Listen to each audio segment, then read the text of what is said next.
What's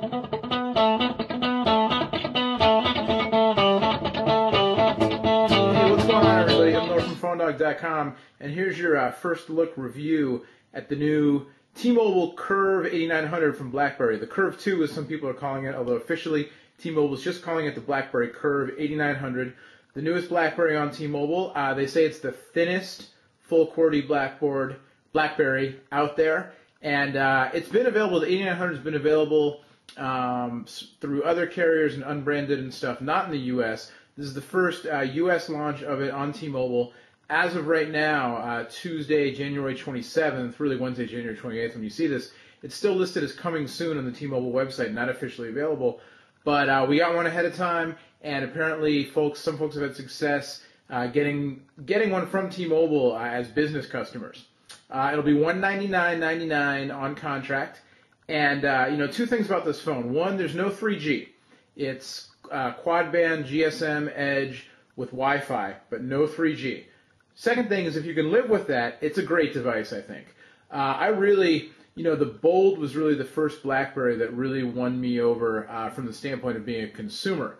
Obviously, the BlackBerry email system, speaks for itself at this point, and it's kind of crossed over into consumer land with the original Curve and the Pearl.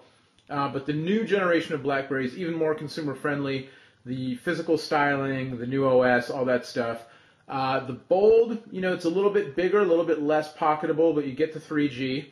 The Storm launched with a lot of bugs, and I'm not a fan of the touchscreen. The Pearl Flip, for what it is, it's actually cooler than I thought it would be, but it's not a full keyboard. The 8900, I really think, except for the 3G part, really hits the sweet spot. It's a little bit smaller, so it's very pocketable. It obviously has, the BlackBerry email system. The push email has worked great in my testing. It's still things like inline images, HTML, email, that kind of stuff. You're still not going to get the slickness, the eye candy that you will on, something like an iPhone or a G1 or what have you, or from what we've seen of the new Palm Pre. But it works, Here's an email with an attachment, and I opened up the attachment separately, that kind of thing, not the inline images. But you get the push email. It's rock solid. The new interface works well. The browser was really pretty impressive. Even the new T-Mobile, it's a full HTML browser. It's not that new T-Mobile Web2Go junk that was on.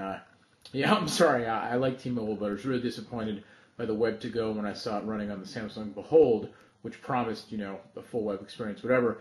But actually, this new T-Mobile, even the new T-Mobile homepage here, which you can customize with RSS feeds and that kind of stuff, is kind of cool.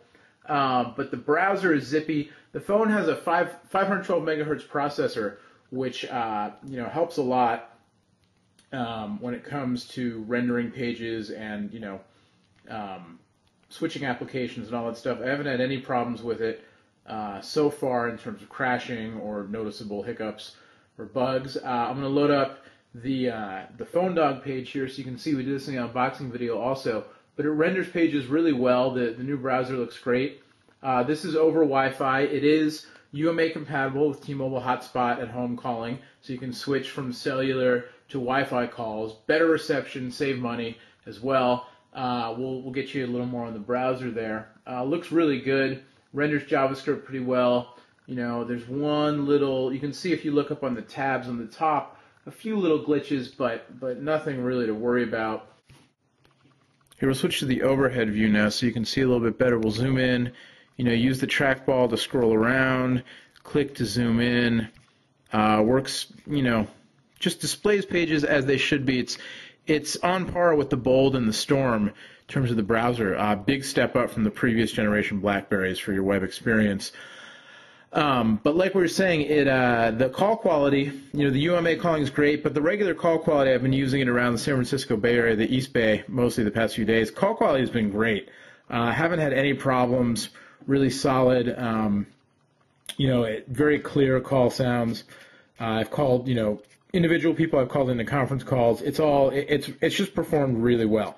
As far as the keyboard goes, because this is a BlackBerry, and here we'll zoom in a little bit more, and you can see here's an article Adriana wrote on the blog. If you're not familiar, you should go check out the PhoneDog blog. Adriana, John, Courtney, now Aaron doing stuff. So all your phone news. Sorry, little plug for you there. And also now you can get the videos on iTunes. In case you didn't know that, you can subscribe on iTunes. Okay, sorry. Anyway, look at that, the lovely Adriana Lee. But everything else, it's similar to the recent, the new OS as the other recent BlackBerries. Here's the media player. It came with this goofy John Mayer video pre-installed. The screen is great, 480 by 360 resolution. Turn the volume down a little bit here. So the display is smaller than the Bold's display physically, but it's actually higher res. And it's super crisp, looks really nice. The quality in the video playback is very smooth. Really just a nice looking device. And, a big step up again from the previous generation Curve. Definitely. It's got the, as we showed in the unboxing video, kind of the Storm style rounded top here with the lock and mute buttons up on top. As for the keyboard itself, I've found to be so far really good to use. I will hit a reply here. All right, so the quick brown fox test. The keys are... I can't type and talk at the same time.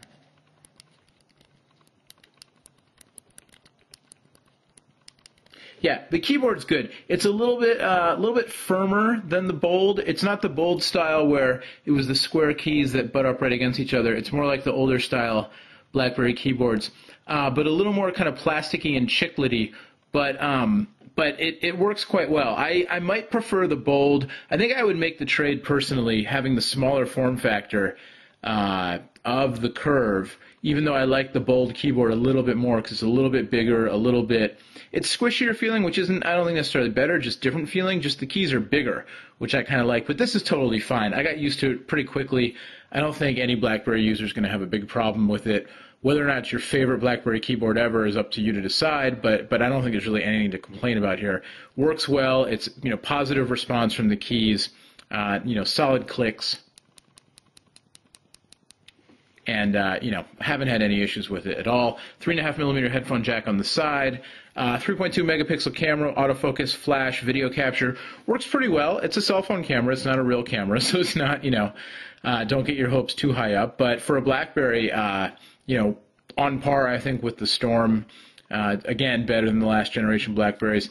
And to say it again, so far the 512 megahertz processor has been doing me right. Where do I want to go to here? Haven't had any crashes, any hiccups. When the Storm first came out, obviously that was a nightmare in terms of the operating system and bugs and everything. No such issues here. No, I don't have any good photos here. There's that silly photo I took of myself before just to take one. But there's a photo I took with the camera. All in all, really, so far, impressed with the device. Again, really like the form factor. It's a little more lightweight and plasticky feeling than the Bold is, but I don't think it's not cheesy. It's the chrome, you might think the plastic chrome's a little cheesy, but it's fine. And it feels solid. It doesn't feel fragile at all. It feels well made. The soft grip plastic on the bottom there is a nice little touch. The fake brush metal back is plastic, but it looks good. It looks like a modern, it follows the trend of the current BlackBerry styling and the trend of other phones on the market. Not the executive look of the Bold with the faux leather there on the back, but I think, it'll make the kind of average BlackBerry user, the consumer, more than happy. The only hiccup, the thing that people might balk at, is the lack of 3G on the T-Mobile version. Again, the, Wi-Fi capable. So for email and for messaging, Edge is really fine. For web browsing, is where you're really going to want the 3G. And I haven't had any voice calling problems on, not having 3G. So on the regular T-Mobile network, the voice quality has been great. So far, the only place I've missed the 3G has been in the realm of web browsing. If you have a Wi-Fi connection, it doesn't matter. If you have Edge, it still works. It's just a little bit slower. What can I tell you? Here, I'll sign in to my AIM account. You can see the Instant Messenger So here's your AIM interface. I think it's a winner. I think, if you are on T-Mobile and you're a BlackBerry user, it's a solid upgrade, definitely, from whatever you're using.